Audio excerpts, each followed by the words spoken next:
Excel is pronounced X and cell. It is a spreadsheet program developed by Microsoft. Excel organizes data in columns and rows and allows you to do mathematical function. It runs Windows and macOS, Android and iOS. The first version was released in 1985 and has gone through several changes over the years. However, the main functionality mostly remains same. Excel is typically used for analysis, data entry, data management, accounting, budget, data analysis, visuals and graphs, programming, financial modeling, and much more there. Why use the Excel? It is the most popular spreadsheet program in the world. It is a easy to learn, get started.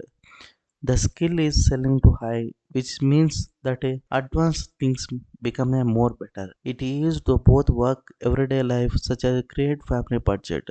It use support community support. It is continuously supported by the Microsoft.